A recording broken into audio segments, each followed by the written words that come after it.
Hey, what is up, Scary Squad? My name is FlipLaScript, and it's been a few months since I've last done a Storytime video. For those of you who don't know what a Storytime is, so Storytime versus a scary story, what the difference in content is. The scary stories, they're made for entertainment purposes. As you all know, I mostly make Fortnite ones, so Fortnite scary stories, they're just for entertainment purposes. But these Storytimes, they're real. They are something scary that happened to me in real life. There's no script, there's nothing that I wrote. This is just me talking to you, ad-libbing. And yeah, let's talk about my latest scary thing that happened to me in real life. Storytime.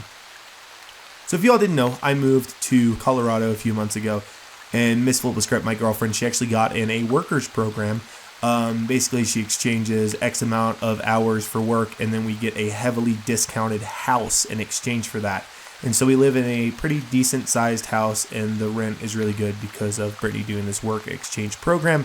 So that's where we live. It's a very small house. It's technically one bedroom, but there's a loft above, so it's technically a 2-bedroom house. Perfect for me and Miss FlipLaScript. So there's the setup for you guys right there. So in this house, there is 2 doors. The first door obviously is the entrance to the house, like every house has. But then there's this weird side door that's kind of like there for no reason, and it's like right next to the stairs to the loft. So my biggest fear in life is just dying in my sleep, right? Like being murdered, just naturally dying, whatever.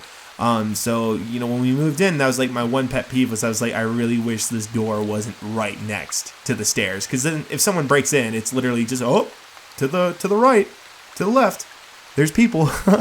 So that was my fear. So one night I go to bed kind of super early, like at 8 p.m. I think, because Miss Flip has to be up at like 2 a.m. or something for her other job because she works in a bakery. And so I go to bed really early, around 8, and I don't know what time it is, but I'm awoken and I see a shadow. I see what looks like a demonic figure, shadow type deal, walking up my steps, and I'm like, oh my god, it's happening. Someone broke into the house.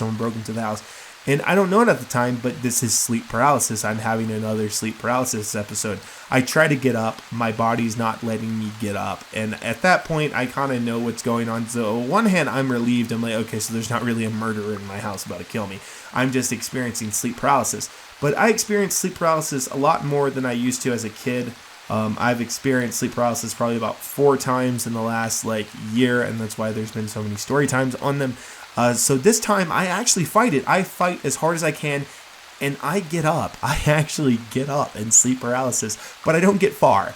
In the loft, you can't technically stand up. You kind of have to crawl. It's basically about a 4-foot thing. So I can stand up in the loft. I just kind of have to crouch my back a little bit.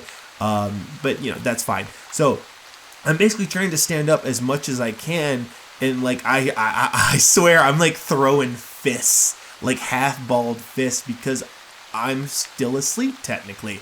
My body is in fight or flight mode psychologically. I think I'm going to die. So I'm going through all these emotions. I'm shaking. I think I'm going to die. I'm not fully in control of my body, but my body doesn't want to die, so my body's doing these I just remember throwing fists in the air. But if you know when you have a dream and you're in a fight, or something happens, or a scary dream, and it's you try to scream and you can't scream, or you try to fight and you can't fight, but subconsciously you're I could do this in real life. That was how it was, but it was happening in real life through sleep paralysis. And Brittany finally wakes up because she hears all the noise, all the commotion, and she just sees me basically fighting something that's not there. And so she's the one who finally snaps me out of it to the real world, finally wakes my body up. And I'm just shaking. I finally realized what happened. There was no real demon. There was not, really anything. But just see it through my perspective. You're sleeping, you hear something, you're awoken, and you see a shadowy figure that looks like it wants to murder you walk up these stairs. And in all your courage, all your might, you basically gain halfway control of your body. So I think I'm about to get murdered, and my body's just not responding. And the scariest part is, guys, it you know how sometimes when you're in a dream, the dream feels it could be years long. That's what it felt like. I was just frozen in fear, trying to fight this thing that I thought was going to kill me and my girlfriend. and Brittany has to wake me up, and then I realized, oh my god, it was just sleep paralysis. And I remember I asked her, I was like, how long was this episode? It honestly felt like hours for me, guys, like hours of torment. And she was like, it only lasted for about 10 minutes or so. So there we go. That's my story. That's my latest sleep paralysis episode. Usually most people, when they're in sleep paralysis, they see like demons or like things like that. And I definitely saw that this time again, unfortunately. But for some reason, my body reacted and I fought.